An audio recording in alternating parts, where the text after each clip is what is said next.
we have a solution. The Whine No Whine Show, where you can be friended and offended all in the same hour, where we gather people from all different walks of life and perspectives, and we talk about everything that everyone has told you not to. Religion, politics, and everything under the sun. Nothing is off limits, and we do it all over a glass of wine. So grab a glass and join us as we save America, one civil conversation at a time. 3, 2, 1, action!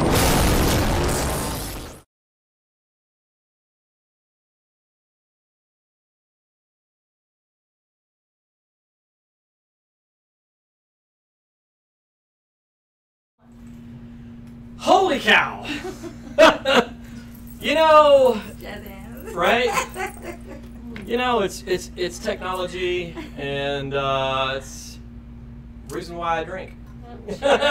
Cheers! Cheers. Welcome to the show! Woo! Woo!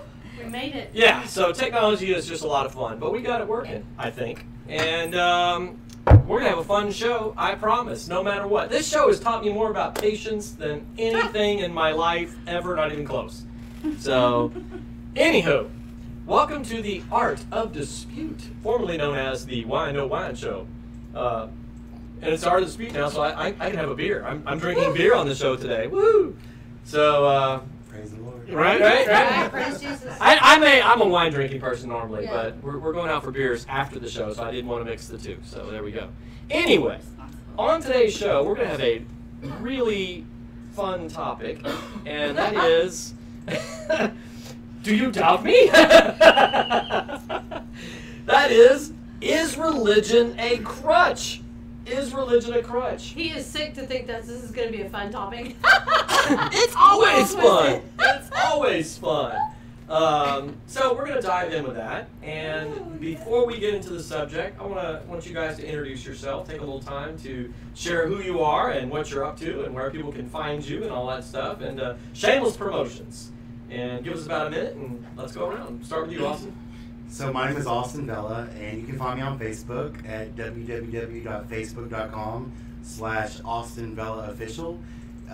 You can also find me on my future web show, The Austin Vella Show. It's coming out in January. It's going to be a podcast. So me and my producers are really excited about that. Where are you going to be doing it? January. I mean, like what, daytime? Daytime is going to be released in every Monday at noon. Okay, sweet. So we're excited about that. So all of you guys can tune in. I was going to say if there's a Saturday at 2, forget it. But I'll be on. Yeah. Yes. Yes. Very cool, very cool. I'm also a singer and a songwriter, and We're going to get a little of that today, right? Yeah, you are. All right, So I'm sweet. excited about that, and you can check out my music on iTunes and Spotify. I've written for some artists and stuff like that. So I've got a lot of stuff out there, and I'm very, very pleased to be on your show. Right on, man. Good to have you. Hi, my name is Crystal Larimore, and I have a blog, crystallarimore.com, and I write about life experiences. Crystal with a K or with a C? It's the expensive way. CRYSTAL. Very nice. And it's I like that. Crystal the expensive way. very, very, very expensive way. Crystal Larimore, LARAMORE.com. And I was interned in Baghdad for a couple of years, so I'm writing about those experiences as well as just everyday life stuff. My passion, wheelchairs for warriors. This is my passion. I'm the executive director. It's a nonprofit, and Sweet. go check it out. Very nice. All right, hello. My name is Lenny Nojas, and I'm an artist and also director of 45 Art Center. And my shameless plug is going to be that we have today, this evening, art exhibit, the Texas Horror Show, and it's at the Drink of Ages pub.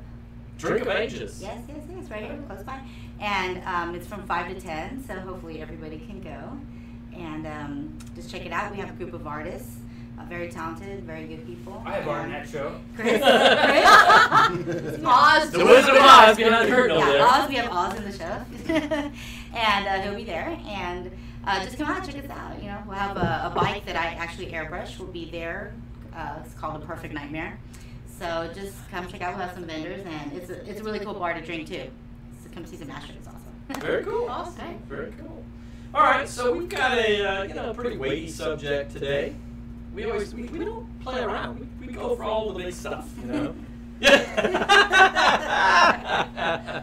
Oh goodness. All right. So is religion a crutch? We want to get your thoughts on this. Share your points of view. My views have nothing to do with my nonprofit. Disclaimer there. Everybody's always worried. We're always it's all good. Everything's gonna be fine, I promise. So, what are your thoughts on this subject? Is religion a crutch? There's certainly, there's quite a few religions in the world, obviously, and the vast majority of the world has a belief, a religion of some sort. I would argue that everybody has a religion. My atheist friends get all bent out of shape with me when I tell them that atheism is a religion. Because in its purest definition, religion is just a system of belief. So anyway, that's another topic. So there's a lot of different religions. So is religion a crutch? I mean, is it something that people need to help them get through, so to speak? What are y'all's thoughts on that? Austin, we'll give it to you first. Religion, in my personal opinion, I think religion is a crutch. It can be a good thing. It's helped me along the way, but I think it can also become something that people can rely on too much, and people can become obsessed with it. People can become brainwashed with it. People can become so overwhelmed with it that it becomes all that they think. It becomes all that they live and breathe. It becomes a cult. It becomes a power trip. It becomes something that they use for power. I've seen religion used as a crutch, used for power firsthand. I've seen it used against people. So religion is a crutch used against the weak, used against The Powerful. There's a spectrum of it. I think it gets used sometimes also to get virgins. So that's kind of, I think we can bastardize religion. Does that work? I'm not sure, but I just keep thinking if we keep blowing everybody up and killing everybody, I don't Sorry, think that was there's so going to be inappropriate. any virgins left. My wife occasionally watches the show, so I've got to be careful.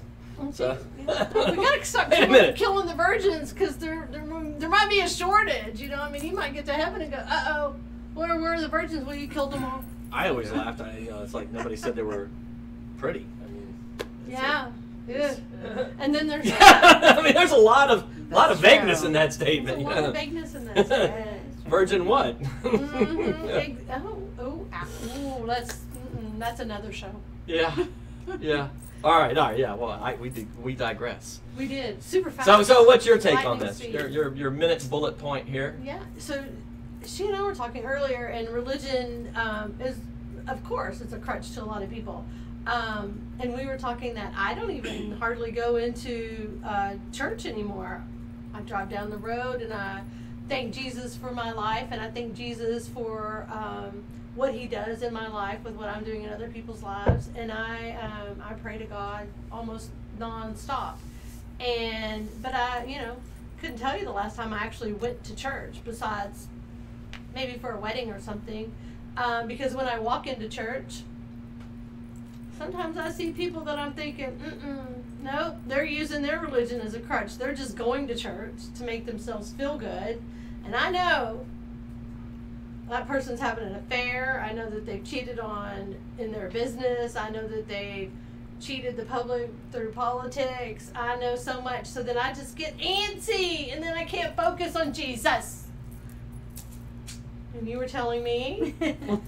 Well, She kind of got on to me a little bit. So well, because the thing is that I feel, my whole crazy life experiences I've been through, the religion part having. And just so you know, I don't want to I don't get into the debate Okay. side yet. Just kind of that 1 minute bullet point, because trust me, we're going to dive into the debate side. Well, So- I feel that religion is important, but it can cause a crutch. But at the same time, it's sometimes the basis of what brings us back or keeps us our foundation. So I think, I think sometimes it is, but it's still important. Okay. All right. Well, you kept it succinct there. You told me to. Yeah, it's very good. Very good. All right. So time flies by already. We have to take a break. And when we come back from the break, we're going to dive in and really, get into the meat and potatoes of it here, and get y'all's thoughts back and forth on what each other said. So when we come back from a break, we're going to dive into that. You guys stick around for the break. We're going to have a word from one of our sponsors. We love our sponsors because they help make the show possible. So make sure you support them and all that sort of thing. Stop by our sponsors' places of business and let them know you watch the show. And leave your thoughts on this subject. We want to hear from you guys on this because we are going to be addressing your comments later in the show. So we'll be right back after a word from our sponsor. Phil and Derek's Restaurant and Jazz Bar, located in the midst of bustling Midtown in Houston. You'll find a laid-back atmosphere and ambiance reminiscent of the comfort of your own living room, coupled with a flair of pizzazz and glitz from live New York-style cabaret entertainment 7 nights a week. Phil and Derek's is not only the ideal restaurant with a great, long-standing wine selection, but also with a full bar as well. Phil and Derek's stock and knowledge of wines, from Napa Valley wines, French Bordeaux's, Spanish and Argentinian wines, just to name a few, are the envy of wine connoisseurs far and wide. Phil and Derek's Sunday Brunch was voted Best Morning After Brunch for 3 consecutive years. Come indulge in the ample buffet of crepes, omelets, various salads, meats, complimentary mimosas, and much, much more. Enjoy delicious foods from the kitchen until midnight. We're equipped with large dining areas, ideal for every party need, whether business or pleasure. Come see and enjoy all that Phil and Derek's has to offer.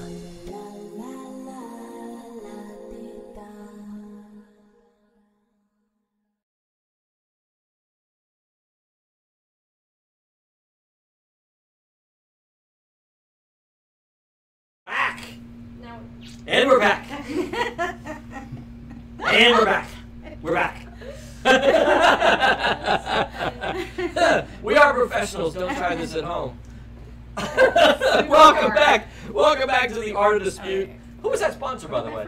Phil and Derek. Phil and Derek's. Very nice. We have like 1 minute in between one of these breaks for me to send you the commercial to run for our new sponsor. Yay! We can do it. We can do it. In the meantime, hey, get the laptop out and just kind of have it ready to go so I can send it to you really quickly.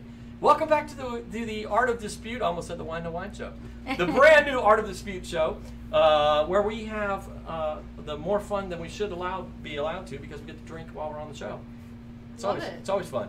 You're the only solo project over here on your own, not drinking. Well, we don't. That's know. 'cause she's We got- don't know what's in there. She's got like Crown and Coke in there. We don't know. Like, yeah. Right? Cheating over here. She's drinking straight like 151 right over there. Yeah. Don't make me waste it. Yeah. It is. It's So- so funny. So, we're talking about, is religion a crutch? And you guys had a bunch of comments. First of all, I know you had something like a response you were going to make to her. So, want to make sure you have the opportunity to do that. And then I've got some questions for you guys, unless y'all have some back and forth as well, which is totally fine. Do whatever we want. Go ahead. All right, so go ahead. Linda, I know you had a comment you were going to make too. I'm trying to exactly remember. Lydia, Okay, I well. keep saying Linda, I'm sorry. I know, it's okay. Okay. Well, I was just pointing out that, that religion, yes, is a crutch, but at times, I feel that going to church, we all miss church. We're all human, okay? But going does help you have knowledge in the faith, because you hear the readings, you hear the descriptions from the preacher and everything, so it helps you keep the knowledge. A lot of times we're not able to argue our faith, because we don't know our faith, you know, and that is a big thing about Christianity. People say we don't know, Christians do not know our faith, which is true, because we do not take time to read the Bible, because life, whatever, all excuses, you know, everything, when you say you're going to pray, everything comes in the way, right? So that's why I feel church and going, you know, to Mass and all that is important, because it keeps you, you know, you take that time apart, which you regularly wouldn't, you know. And then, since I'm Catholic, it's 1 hour, you know, it's like 1 hour. You can't take 1 hour, you know. So how much TV do we watch every day? Or just Facebook, really. Right. I mean, I wake up and I'm like, oh my God, I'm walking around this phone, like, put it down, and like, let me actually average pray or adult something. watches 20 hours of TV a week. Yeah. 20 hours of TV that we get with, you know, nice programming.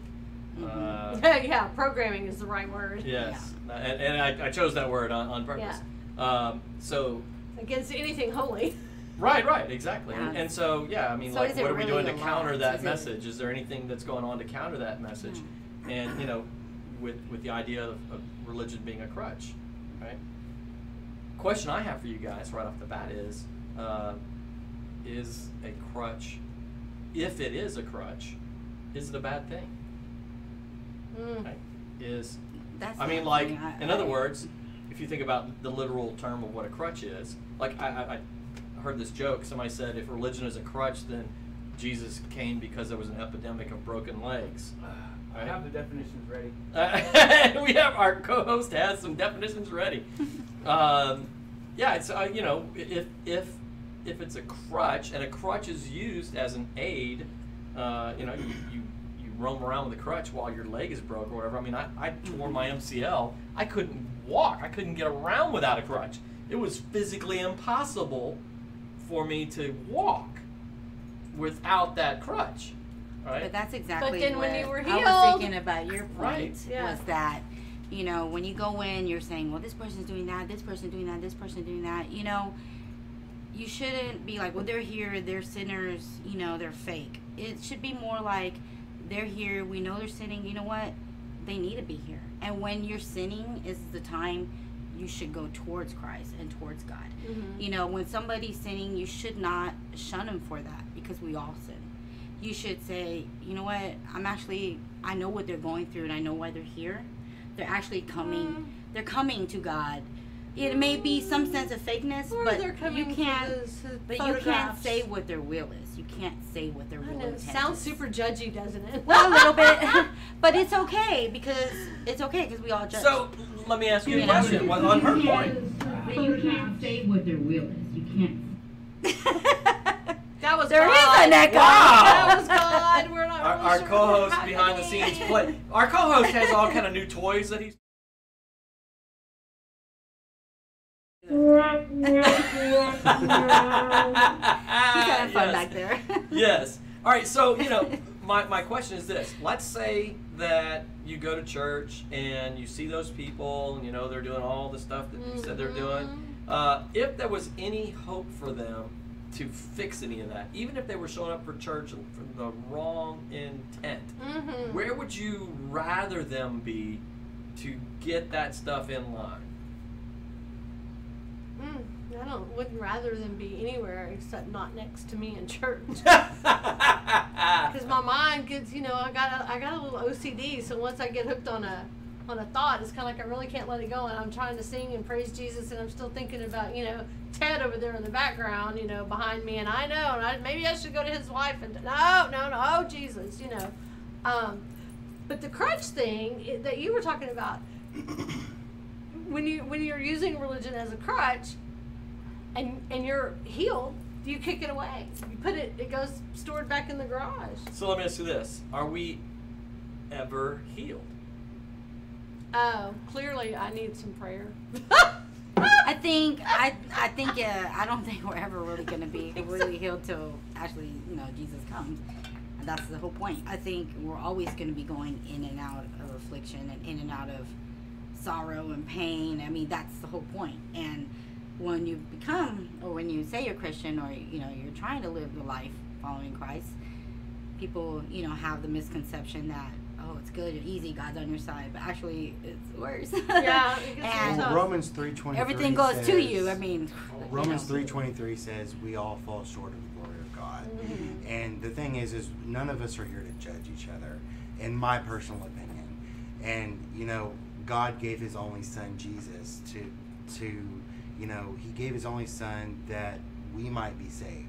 You know, that grace that And He you would gave never be us, it, perfect. you know, isn't to be abused. I understand it. Like Yeah. what she's saying, I understand her point of view. She's saying that we shouldn't abuse that grace, and we shouldn't go to church every Sunday. I'm saved. I'm gonna. right. I'm, Look, everybody, I'm in church. I've got a I'm a perfect sinner. family. There, I'm perfect. that I have a thing perfect right there, life. yeah. Right. I understand. I mean, don't pretend like you're something you're not. But we are all effed up. and you have to give We are them all the effed up. opportunity. That was almost the to F let- bomb. It was. It wasn't. It wasn't. We are all effed up. It's a sideways F. It's a slip sideways. He slid that in. Bomb. Snicking it. He's snicking I'm it sneaky. in there. I'm a sneaky effer. And He's a you know, sneaky mother effer. I Almost mentioned- there. I mentioned something that religion. There you go. I believe religion is a crutch, and that it can be used for power. But you know what? I agree that it can also be the crutch can also be a good thing. I go to church every Sunday. I go to Cathedral of Hope Houston, and I want to give a shout out to Cathedral of Hope Houston. Production, send them a bill. They will pay it with joy and gladness in their heart. Put Austin Vella on there. Said so. I just want to. I want to just say that we are all sinners, and we all make mistakes, and that's all I can say. Well, like for me, the crutch part, okay, like the part that feels that it's a crutch is, you know, like the religion part with, like, say I'm Catholic, so I have that traditional Catholic mother, you know, and sometimes when I feel like it's like, you have to do this, you have to do, you know, and I'm like, you know, Jesus loves me no matter what, like, what are you talking about, you know? Yeah. That's when I feel, you know, it's a crutch, because it's all about, to me, your relationship with Jesus. You know, that's if you do that, then you go towards good. You know what I mean? So sometimes that's Pretty too big much. thinking for a Catholic. Oh wow! That's some big thinking for a No, Catholic. that I think that's actually really... not really. That is what Catholicism is about. It's sure? about your relationship. We with have Jesus. I thought it was with Mary. Hey, we No. have 1 minute before break. Mary is the No, mother, no big, and no we big honor thoughts or her for comments. taking 1 minute that. before break. I need a beer. F this No. wine. I need a beer. You need a beer. It's not. Yes. It's We about can the get you- we can get you relationship some with beer. Christ. It's about his sharing his story, and it's about living the life of an apostle and spreading his life, his message that we're all forgiven, that he's here and he will come again. That's what Catholicism is about. All the other stuff people throw in to miscommunicate She what the just real schooled message me. is. So the tradition, Take me but to the church. I love to take you to church. The tradition part is a beautiful ceremonies and a beautiful communion of people to share, and that's what I love about the tradition and the religion part, and it brings me back all the time, and I'm able to share my faith with people that way, you know. So the religion is good, brings you back. It's a foundation, as long as you don't get too crazy on it and Right. make Don't it. get too crazy. Don't get Girl. crazy. Girl. No, Well, we've gotta not take too a crazy break. Religion. Anyway, that's how I Gotta feel. take a break. When we come back, we're gonna start diving into some, comments from the comment feed, or we can just keep going with this stuff because this is good. I'm just letting y'all talk. This is an opportunity for me to drink beer. So we'll be right back after a word from our sponsors. Hey everybody, Joe Orsak, host of the Whine No Whine Show, and I'm here with my special new guest, Dean DeBassi, brand new sponsor of the Whine No Whine Show. Can't wait till he gets to tell you all about himself.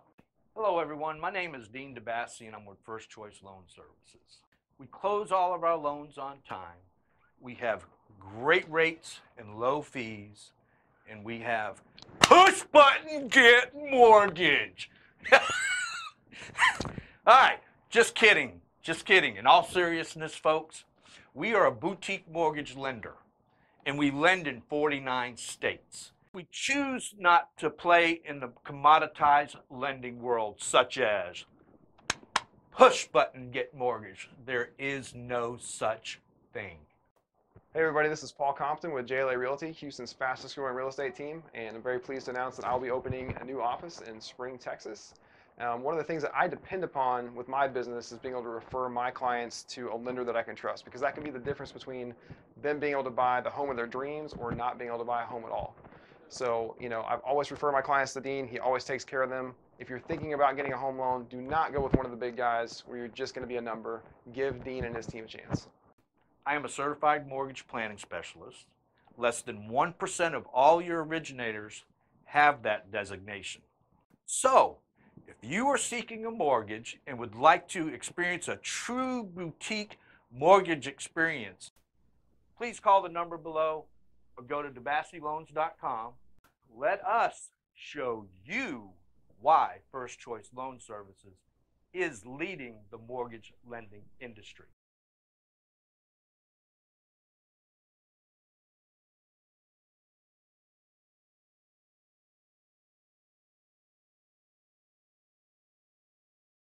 Thanks, Chris. We'll just do it on Whine. air. Yeah. Welcome back to the Whine Show.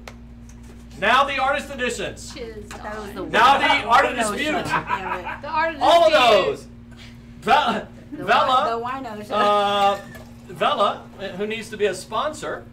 Vela Chardonnay. Yes, absolutely. Yep. Send them Yes. a bill. Here you go. Thank you. Actually, I thank you. really like Vela Chardonnay, the box wine. It's very tasty. Oh, It's my okay. it's my favorite Chardonnay in a box, I'm a- which is not saying a whole lot, but it's not. It's really not bad. It's really a No, pretty it's- decent wine. I'm a red wine So- snob. I would like I to am know what color, which wine did Jesus turn the water into? I think it was a cab. Okay, hold on. Let's regionally- think about that. Let's think I think it about was red wine. I think it was I think Merlot, so. honey.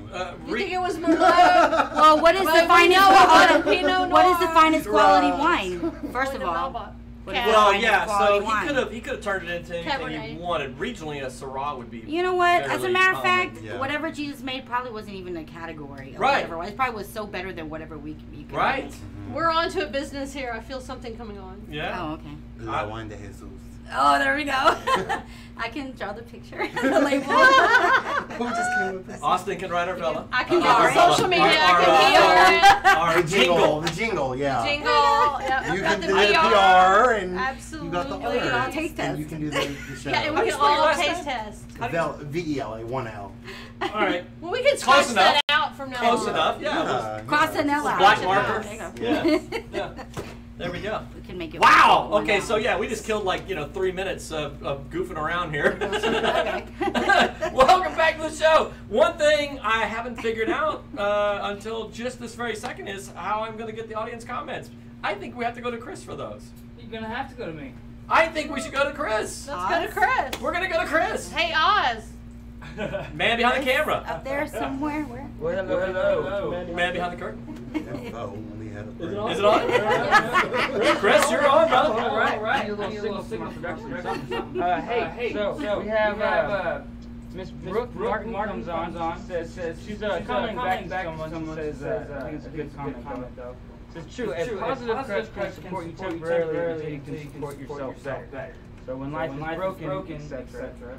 I mean, that's our first comment. Thinking about using it when you need it. Absolutely. All right, so So that makes a good thing. That makes religion being I think you have. Back to us. We are professionals. Never fear, he is your leader.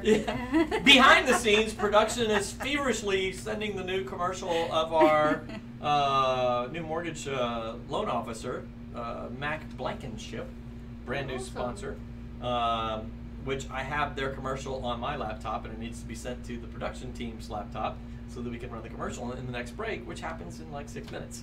So they're Awesome. frantically trying to figure out how to get the commercial from one machine to the other. So Brooke Martin, and I could be wrong. I can't remember if Brooke. It was her son Christopher that was on. If it's the same person I'm thinking of, crazy talented kid, plays guitar, amazing. Was on about 3 months ago. Anyway, you know, her comment was kind of getting at the same thing I was talking about. You know, like I think there's a negative connotation to the word crutch, right? That somebody uses a crutch. It's something that you use because like it's a weakness, right?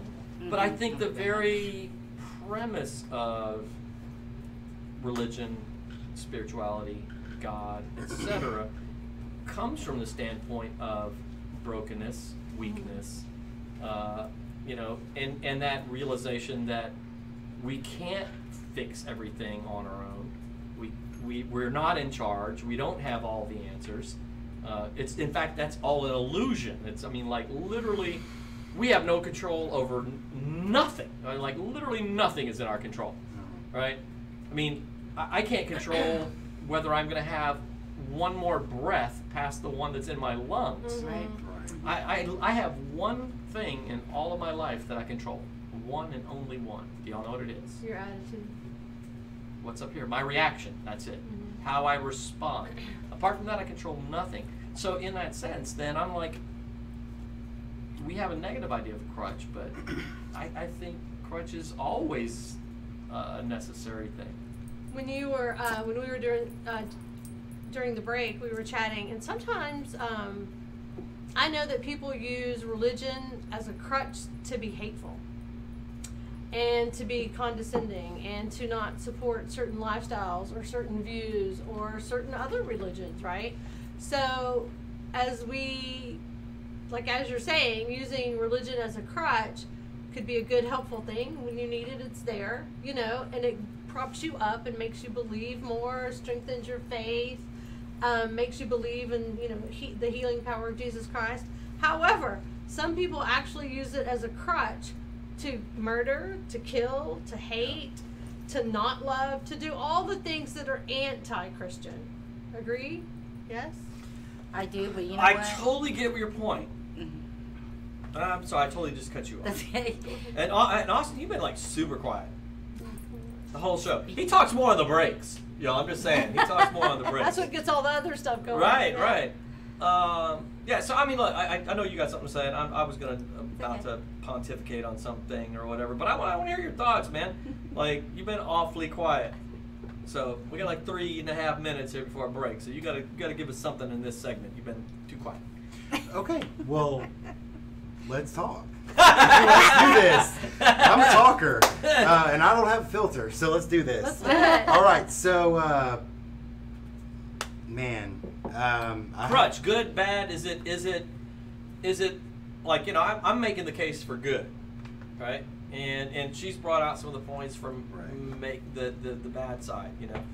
Somebody install my God phone.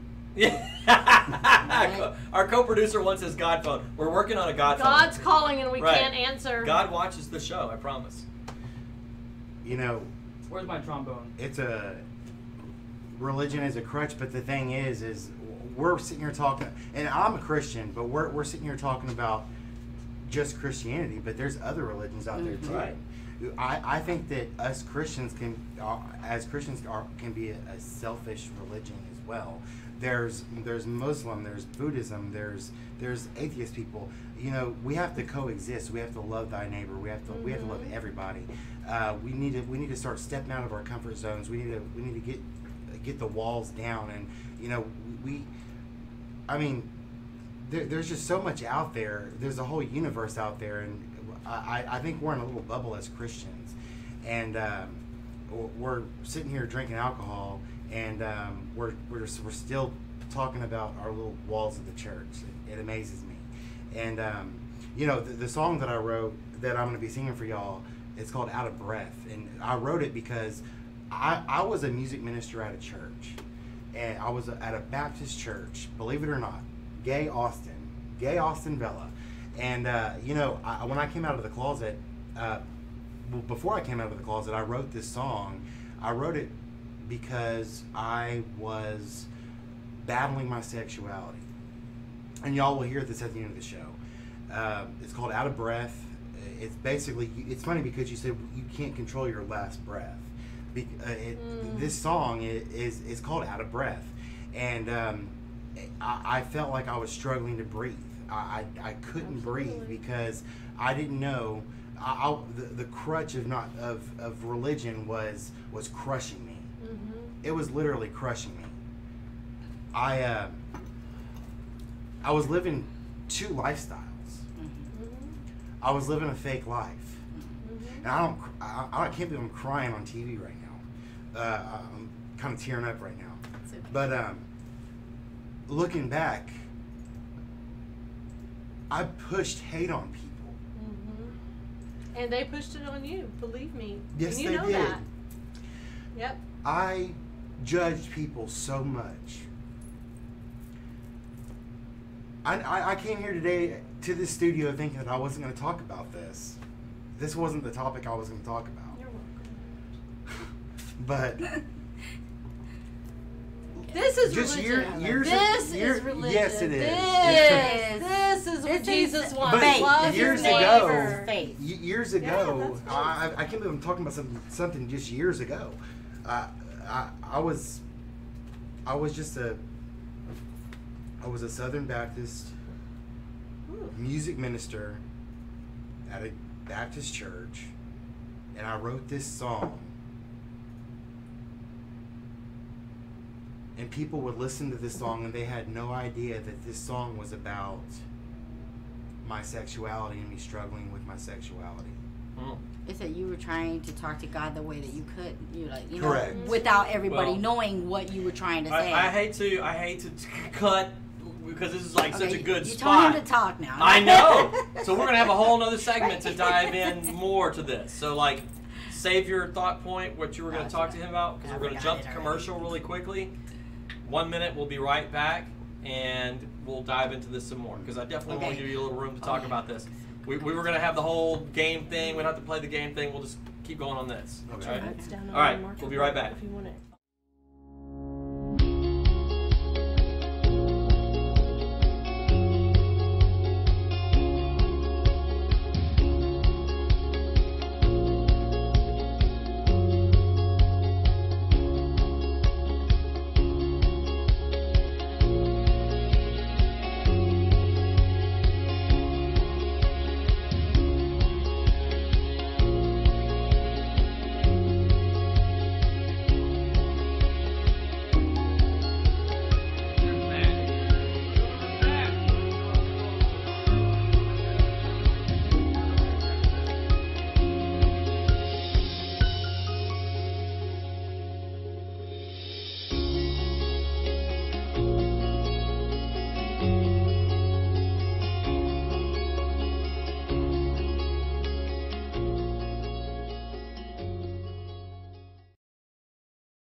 And we're back.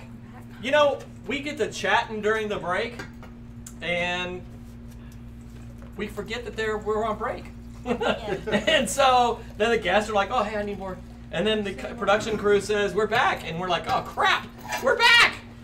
And we haven't poured wine. We haven't poured wine. So Bella really needs to sponsor the show. Is all I'm saying, because they're getting a lot of press. Email them. They're getting a lot of press. Yeah. Which Somebody I think, should do some PR for that.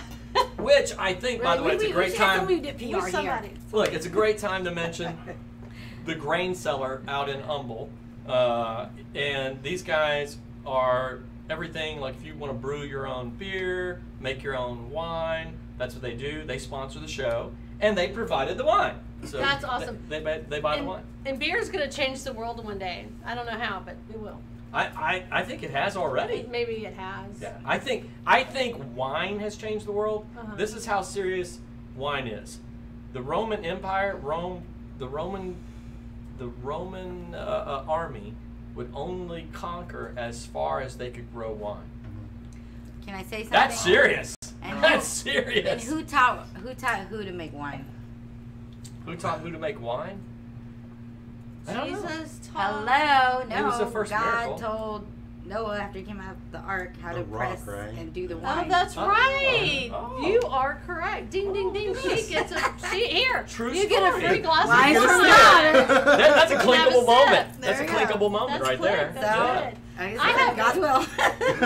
What's the name of the beer? Grain? What's it called? It's the grain cellar. The grain cellar. I have a question for the grain cellar. I want to know what came first, bread or beer? A grain. Yes. Preston out What there did is they a do super sharp first? guy. He knows his stuff about brewing and makes some Chicken or the really egg thing. excellent beer. He has some really, really excellent beer. That's awesome. But yeah, if you ever want to learn about brewing your own beer or wine, he does it, and he provides our drinks. So. Oh, awesome. Yep. I'll take Super a cool. quarter the next I have time to, I'm I have there. production crew remind me to clip this segment of the show and send it to him. All right. All right, so we were, Back to this is the the topic. segment when we normally do fact or fiction, and we have a little fun on the show. And I'm really kind of torn. Like it was you were really getting into a moment where you were chatting, and I feel like we should go back to that. Yeah, she's got a comment. So let's just skip the game and we'll keep talking on this because this is good stuff. So what was your comment? I know, and then you guys just kind of take it away. Well, I think what I was about to say was that I think the problem is in the word crutch.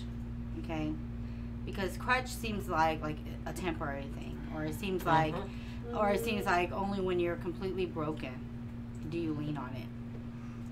And I know there's many, there's other religions in the world, and I can't, and what I'm about to say is it going to relate to them, and I don't know how to make that relation to them. Right. But I can talk from being Catholic and being Christian and believing in Jesus that we need to change the word crutch to the word cross. Yes. And that's what you did. When you wrote that song, you were able to speak to God in that way. Mm-hmm. And maybe that's why he put you in the church at that time. Because he knew that's the only way he could break you to get you to really come to him. Right. You know what I mean? And that the crutch the crutch you have is really something that you need to put on the cross. And that I think that's what we need to change. Crutch is a negative word. It if you lay, and also Jesus says to put your burdens on his yoke, which all this time when I never knew, I thought yoke was kind of funny. I thought in church it was talking about an egg yolk. And I never related. I was like, why would you say, like, I could never relate. Until one time I was in church and one of the priests was explaining the gospel, and he said yoke was actually this wooden thing that they put, and I'm retarded, I know that. So then it completely made sense. And that's the thing about religion, about going to church, because you understand, they explain these things that you don't know what the Bible means. Mm-hmm. You don't know what that word, you don't know what that explanation means. That's why you need to go listen to the you have a homilies good and go. teacher, church is Yeah, good, I mean, but you have to be open-minded. You have to find the church and where you Mm-hmm. want to go to. I like St. Christopher's Plug, at 6:30, because they play Christian contemporary, and the priests are, the way they relate is straightforward. Yeah. One of the fathers, he goes, if you don't want to be here, go, get out. He goes, you don't want to be here, don't come. Yep. And I was like, oh, and he's like, if your husband don't want to be here, don't make him. You wait till God talks to him, but you keep coming. Yep. And that was real. And I go to Grace A lot of when I preachers go. say, make your husband come, but you know what? Maybe they're not ready. Maybe God hasn't Can't gotten make to them them go. yet. But if you keep living that faith, you keep doing it, that's what's going to touch their heart, Mm-hmm.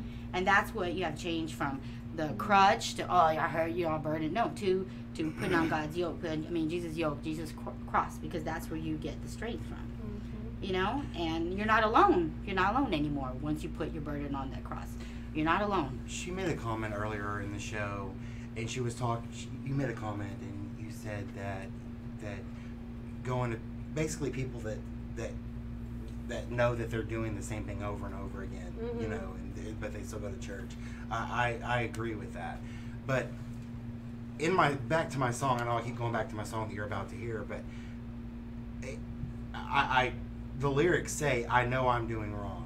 Mm-hmm. That's what they say. When I step where I don't belong. Mm-hmm. That's exactly what I was doing. Mm-hmm. But I was talking about my lifestyle, Mm-hmm. who I am though, Mm-hmm. as a homosexual male, Mm-hmm. who I believe I am, who I believe I am, Mm-hmm. and I just, standing on the edge of a mountaintop, swimming in the river of a rapid drop, when I know that there's a waterfall 4 feet away from me. Like it's just risky behavior, risky business.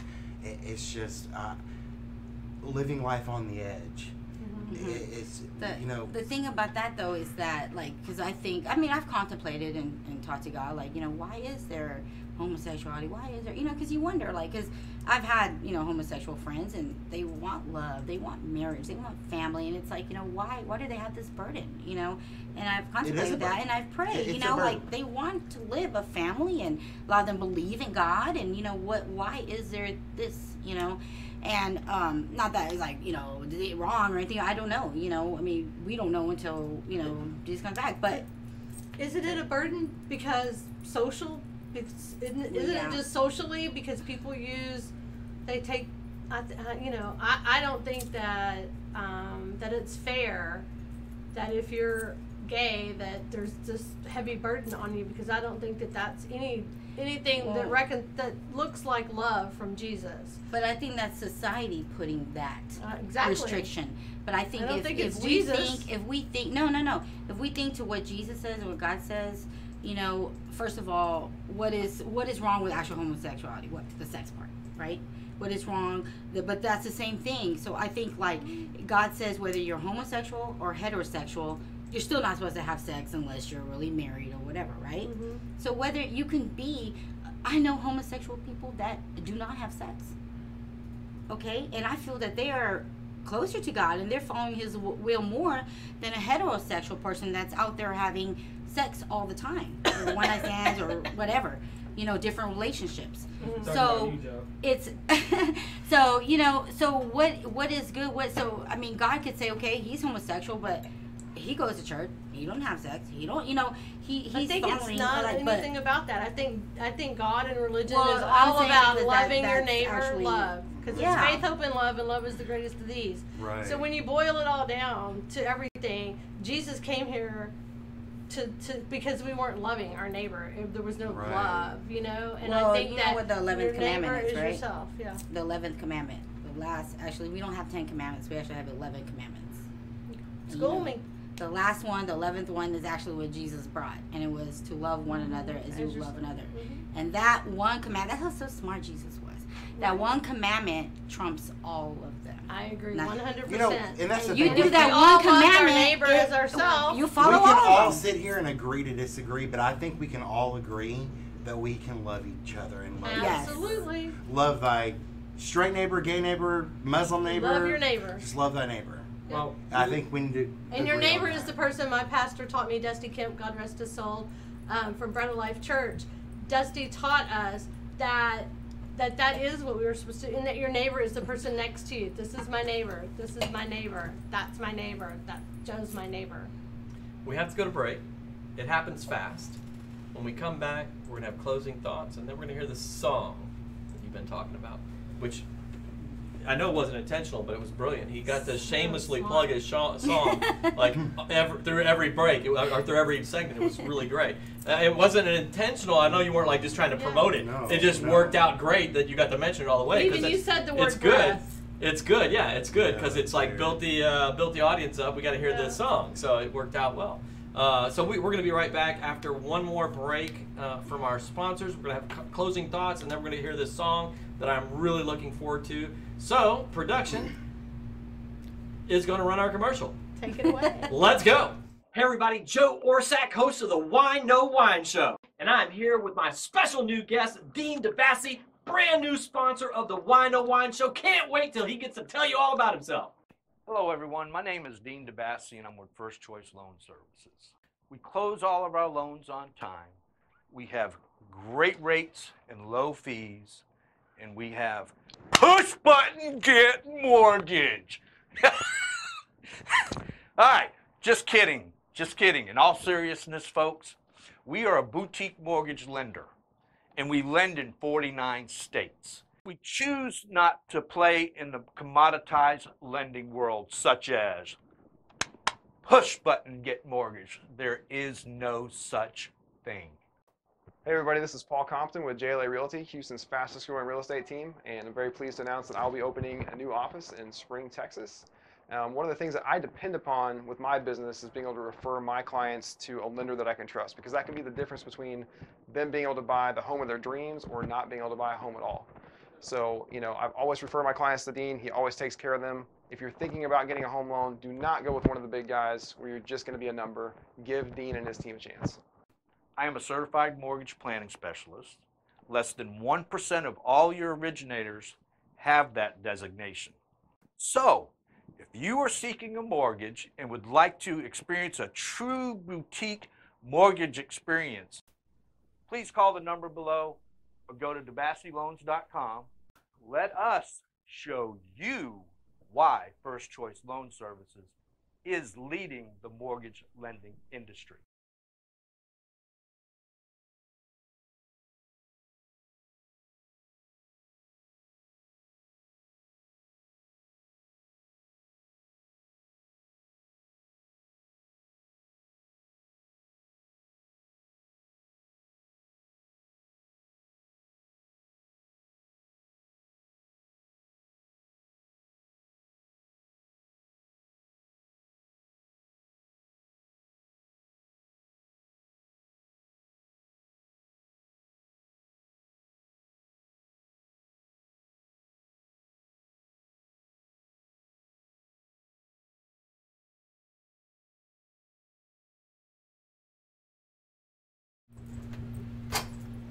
There's one disadvantage. We're back. My mom won't stop calling me. I'm like, just as I'm like, pouring, once again, pouring more beverages. This time, I'm pouring a St. Arnold's L-Wagger. I'm like, I really want to get St. Arnold's on. They should be on. I just need to have some. Yeah. Don't pour it all. Okay, no, you can have some. Everything. Absolutely. Stop right now. This is my favorite St. Arnold's. It is a brown ale. All right, so closing thoughts here. The one comment I wanted to make, we're talking about we really kind of shifted into another conversation dealing with homosexuality and Christianity and that sort of thing. And one of the things that I wanted to point out was this, is that I like to refer to it. Me and a friend of mine, David Pipkin, who's on the show on a regular basis, talk about the bony finger of judgment, right? In that homosexuality is mentioned in Scripture, but it's also mentioned along with quite a few other things, right? There's a whole list of people in the New Testament where it says will not inherit the kingdom of God. It's in between lying, it's in between a bunch of things, right? And so I'm like, why does that one get singled out? Yep. Right? Indeed. And so Because they use it as a crutch. My point is that the thing we have to be careful about judgment. One of the most misused scriptures in all of the Bible is "Judge not, lest you be judged." Right, and that's used as an excuse not to comment on sin. Right, that's wrong. It's not how the verse was intended to be used, and proof of that is that just a few short verses later, Jesus is saying, "Don't cast your pearls before swine." That's a pretty harsh judgmental statement, right? How do you know a swine, without judgment, right? And calling someone a swine is pretty judgmental, right? All right. So he wasn't saying that we aren't to exercise judgment. The scripture said to be careful about how we use judgment because we too will be judged by that. Discernment. So in other words, scripture says if I look upon a woman with lust in my heart, I've committed adultery. That's a sexual sin. Why is that any different then? Right? Are people that are commenting on homosexuality committing lust in their heart when they look upon a woman and committing adultery? And if they're casting judgment on one, they're committing a standard of judgment that they also are going to be held accountable to. Right? So it's just something that you got to be careful about. I use this. I really flipped the pastor out one time when we mentioned he was talking about drugs and smoking and a bunch of other things in the body as a temple, and I said, just like if you roll through Burger King and order that triple Whopper with cheese, and he flipped out. He was like, no, it's not even remotely the same. And I'm like, yeah, actually, it's totally the same, right? Like, food is an addiction, and food is just as much destroying of the body if you abuse it as drugs and everything else. So why is it, why is that any different? That's so what I think too.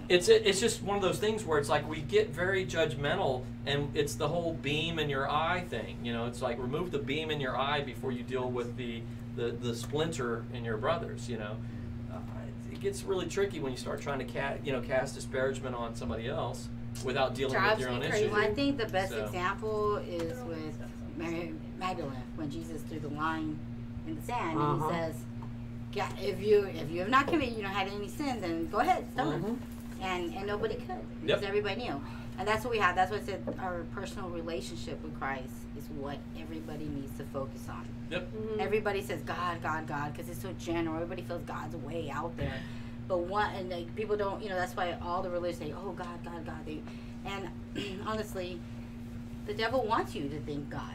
He doesn't want you to think Jesus, because if you think God, then you're more abroad. But if you think Jesus, then it's more of a relationship, and he doesn't want you to have that relationship with him. That's why I think the devil will keep the focus on God rather than Jesus Christ. Because when people say God doesn't exist, but when you say, okay, but was Jesus here? Did he exist? People can't argue that. Yeah. So that's when the real truth comes out about his story. So that's why I feel that's what we have to focus on. Well, I've been to church today. Jesus. I'm telling you, Just right? saying, y'all took me to church. Hey, I don't go to church every Sunday. Ask my mom. She grabs at me. It is. I'm sinning right now because I didn't go to work. Hey, it is Shabbos. You're not sinning. I missed church last Sunday. But It is Shabbos today. you know what? I wake up every morning and I pray and I love God. And That's my Holy church. cow! I have church in my We were car. talking about the most serious stuff and the funniest stuff that's happening behind the scenes, but we're gonna close out the show because it is that time. And I've been hearing about this song. I've been hearing about this song, and I want to hear this song. So we're gonna take it away, Mr. Austin Vella. Woohoo! Jazz hands. I know I'm doing wrong when I step where I don't belong. It's hard to face the truth, but it won't be long until I do. I'm standing on the edge of a mountaintop, swimming in the river of a rapid drop. It's time I turn around. Yeah, walking in the valley of the shadow of death. I'll fight this time until I'm out of breath. Until I'm out of breath.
2 mics, by the way.